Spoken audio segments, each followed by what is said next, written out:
You're listening to a Frequency Podcast Network production in association with City News. Much of the discussion around what countries like Canada are doing to help Ukraine has focused on military aid. It's a more controversial topic, with nuanced policy on either side. And of course, there is simply more tension in a story about exactly how far NATO allies can push Russia before we risk a bigger war. But as valiantly as the Ukrainian military is fighting, there is a bigger disaster taking shape. They bombed everything. 60% of people have left. There's nothing left behind. No kindergartens, schools, post offices. She left after her neighbor's house was struck by a bomb 2 days ago. One of the questions that we've heard most on the invasion from our listeners is simple. How can I help? It can be daunting in a situation like this to figure out where your time, money, and effort can make the biggest difference. There are no shortage of organizations doing work for Ukrainians still in their cities under fire, or for those who have fled with the clothes on their backs. The needs are huge and varied. So today we will try to break down what you can do from right here, how you can do it, where to start, and where the victims of this war will gain the most from it.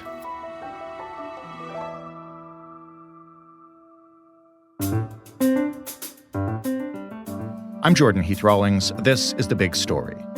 Orest Zakadolski is the Senior Policy Advisor for the Ukrainian-Canadian Congress. Orest, thanks for joining us today. Thanks for having me. Can you maybe begin, I know this isn't easy, but by giving us a sense of the scope of the civilian crisis in this war? How many have fled Ukraine? How many people need help? So this is probably the greatest humanitarian crisis, certainly in Europe, since World War II. In a month, about 4 million people have left Ukraine. And in Ukraine, about 10 million people are displaced from their homes. This is in a country with about a population of about 40 million people. So 10% of the population has been forced to leave, and a quarter of the population is internally displaced. That's a staggering amount. What do we know about how many people have been injured or killed? I know it can be really hard to get reliable figures amidst the chaos, but just trying to get a sense of how awful this is. I mean, the amount of people killed is certainly of civilians killed is certainly in the thousands, if not more. I mean, you're right. It's very difficult to get accurate numbers on these types of things. But I mean, the Russians are attacking cities with air power and with artillery and cruise missiles. Mm-hmm. Cities like Mariupol. Mariupol is a city of 400,000 people in the southeast of Ukraine that has been essentially destroyed. There are still civilians there. The Russian forces that have encircled it are not allowing for humanitarian corridors. That's just, again, 400,000 people that within a matter of a couple of weeks have had their entire city destroyed. That is probably the worst situation right now is in Mariupol, but there are also terrible situations in Kharkiv, which is in eastern Ukraine, which is also under heavy bombardment, and other cities. Kyiv, the capital, also is being bombed. So it is, something that is very kind of difficult to fathom happening in the 21st century. Mm-hmm. So, yeah. I mean, this is a small comfort, no doubt, but one of the questions, we've repeatedly heard from listeners is trying to find specific ways they can help Ukrainian civilians who need it. And so that's why you're here today. And maybe we'll just start with our own government. We've talked a lot about military aid that various governments are sending to Ukraine. What is the Canadian government doing to help Ukrainian civilians right now? Well, so there's actually three issues to this, right? One is to get help to the people who are in Ukraine. The second is to get help to the people who have left Ukraine and are in Poland and other bordering countries in the West. And the third is trying to help Ukrainians come here and find shelter and refuge in Canada until the war ends. Mm-hmm. So on the first two, I mean, the Canadian government is providing funds to international organizations like the Red Cross and UNHCR and others. The problem we're seeing with that aid getting to the people in Ukraine is that it is difficult to get humanitarian aid into the country because the Russians are not letting it in. So there's not, safe passage for aid to get in. And in those situations, the international organizations are not functioning as they should be. For the people who have fled and are in western borders of Ukraine, the bordering countries, the situation is a bit better. But again, Poland, which is a country of 30 million people, within 3 or 4 weeks has accepted 3 million people into it. And that is, an incredible humanitarian crisis in Poland to deal with that sort of just that amount of people. Right. There is aid getting to those people. People in these bordering countries are taking people into their homes, doing what they can. And then the third part is getting people to Canada. So the Canadian government has announced emergency travel authorization for Ukrainian citizens, which basically makes applying for and getting a visa to come to Canada easier, and is offering work permits and stays of up to 3 years. Now, the problem is that there isn't, as yet, and we are talking to the government about this, but as yet there are no federal supports for these people. So you're talking about a population of people who about 90% of those who've left Ukraine are women and children. And so to expect that people can land here and, within a matter of days find housing and employment is right. Unrealistic. And so we are asking the federal government to develop a program of at least, 90-day transition supports for these displaced people who are coming here. So that's kind of the three areas in which the government is working. I'm glad you sort of broke it up into those three segments, because I was also going to start with straight money that people have and want to give. And I think one of the things that we've heard is there is a sense in terms of giving to programs like the Red Cross or Médecins Sans Frontières that it's got a long way to go before it gets into the hands of the people who really need it, and it's difficult to get it directly to Ukrainians. So if people do want to give cash, what works best and fastest and gets right to Ukrainians on the ground? So, I mean, we are, together with the Canada-Ukraine Foundation, running a humanitarian appeal where we basically, there are local partners on the ground there that we work with to get things into Ukraine. And so we've managed to, thanks to the generosity of Canadians, raise millions of dollars for this effort. Over $5 million of aid has been deployed already through our program. Wow. And so I don't want to get into the specifics of how and what and where we're delivering this stuff because of the security situation in Ukraine.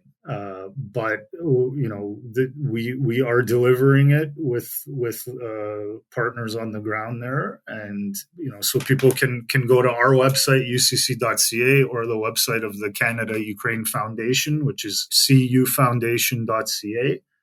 and find out how to donate to that effort. The second thing we're doing is getting together people who can help with the displaced people who are coming here. So again, on our website, there's forms that people can fill out if they're willing to take people into their homes or provide employment or provide assistance to people. It's a fairly easy process to fill it out, and we're working with local settlement agencies here to deliver that assistance to people who will be coming to Canada.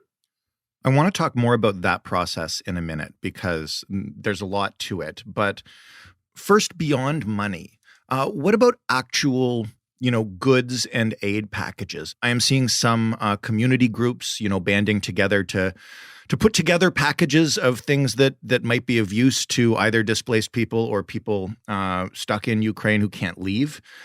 Is that more helpful or less helpful than giving money? And how do they even get, as you pointed out, the Russians are not letting much in there.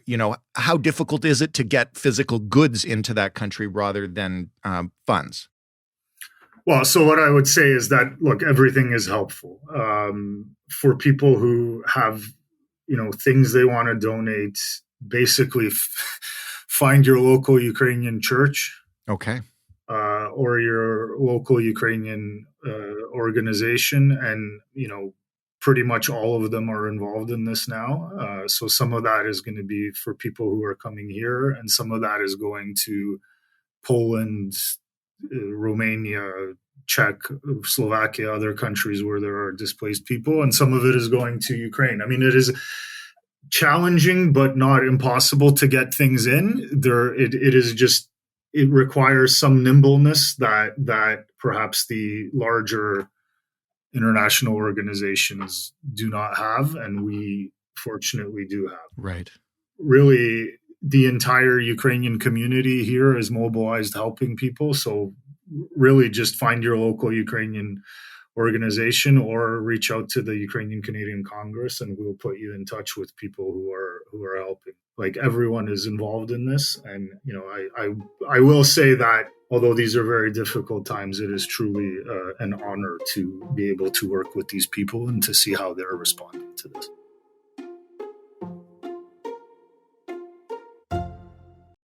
How important is it that Canadians step up here? I know we've spoken since the beginning of this war about the huge Ukrainian population in Canada, I think second only to Ukrainians in Russia. How much is that population being counted on to help people get out of the country, help them get what they need, et cetera? Well, I mean, our community, as I said, is certainly stepping up, and what we need is more support from the federal government. What do you need from the government? Just money or other stuff? If we're talking about helping displaced people, what we need is a program in place for the federal government that offers these people support. Right. And so that's 90 days transition. I mean, a lot of these people will need help with trauma that they've suffered through war, these kinds of things. So really, the government, which has announced that they are willing to accept a lot of people, also has a responsibility to then help them when they do accept them. And frankly, even, from the beginning, things like helping them get here. Right. Like right now, the way the program's set up is like, yeah, you can come to Canada, but you got to figure out how you get here. Right. And there are volunteer groups that are helping with this, but there needs to be a government program that assists people in coming here. Right. So starting from there, and then when they do come to Canada, there has to be some sort of there has to be programs in place that assist them until they can get on their feet and working and supporting themselves. So we've been in constant contact with the Department of Immigration and the Minister's office on this, and have presented a whole list of recommendations that we think the government should implement. So that brings me back to ordinary Canadians who want to help. And I'm curious about the process if somebody wants to host a displaced person. You mentioned it starts on your website with a form. What should people expect? How fast does this happen? What will those people need when they get here? Well, I mean, I think it depends a lot on who the people are, right? So, right. If someone is a let's say a mother who has a small child whose father or her husband is fighting in the wars in the army in Ukraine, someone who has a small child needs childcare before they can go to work. Yeah. The kids will be able to get into schools, but not, I mean, if your child is 2 years old, he or she is not going to school.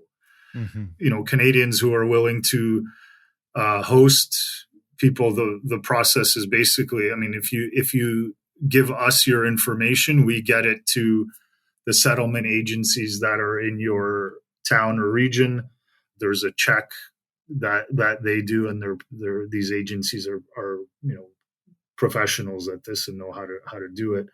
And then after that, someone will come and stay with you. Right. So that's sort of the process is let us know that you're willing to host someone.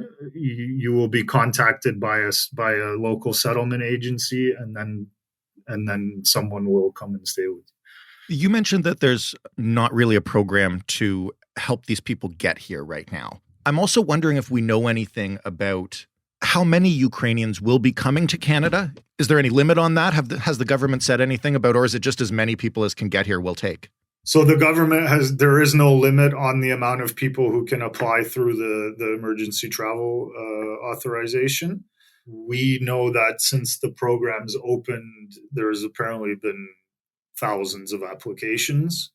I mean, it is virtually impossible to be able to tell how many people exactly would be coming, but certainly it's, from what it looks like from people from applications, it's in the thousands right now. And the programs, the actual program's only been online for a few days. So that's bound to grow. There's a second stream as well, which is family reunification, which, that's people who are here in Canada who have relatives in Ukraine. We're talking to the government about broadening the definition of people who are eligible to apply for that from immediate family to a broader circle, cousins, aunts, uncles, etc. And so that will also quite possibly, there's 1.4 million Ukrainians in Canada. Many of us have relatives there who would need to come over, right? So there's probably in the thousands there as well. What kind of giving or aid isn't quite as helpful as people might think? Like, where are energy and resources being spent right now that might be better used elsewhere? Look, I would say that there really isn't an answer to that because the needs are so immense. It really is kind of anything people can do to help is more than welcome.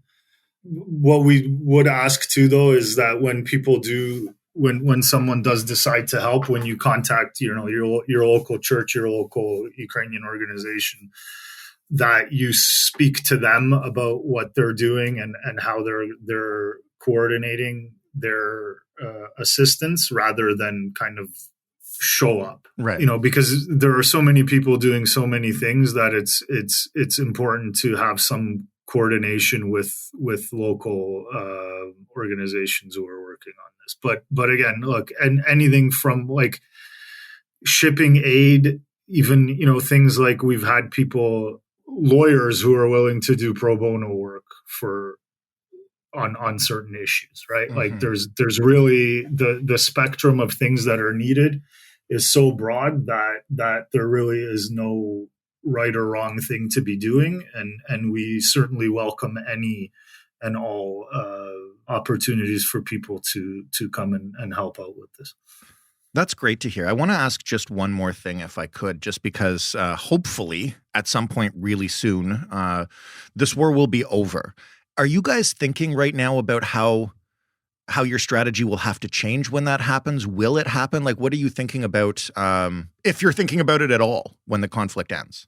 Well, I mean, look, right now we're focused entirely on helping Ukraine win this war and on helping people who have been affected by it.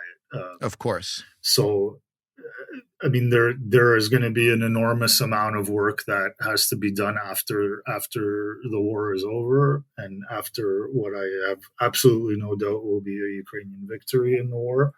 But we right now we have to focus on the immediate needs of these people who have been affected by war, and we will get to the reconstruction and rebuilding and all that after victory. I hope we see that soon, Orest. Thank you so much for this. Really appreciate it. If you would, could you just give those website addresses one more time? So the website of the Ukrainian Canadian Congress is ucc.ca. The website of the Canada-Ukraine Foundation is cufoundation.ca. Orest Zakadolski of the Ukrainian Canadian Congress. That was The Big Story. For more from us, head to thebigstorypodcast.ca. Find us on Twitter at TheBigStoryFPN, and talk to us anytime via email, thebigstorypodcast@rci.rogers.com. You can find this podcast in every podcast player, literally. You can also ask for it with your smart speaker by saying, "Play the Big Story Podcast." Thanks for listening. I'm Jordan Heath Rawlings. We'll talk tomorrow.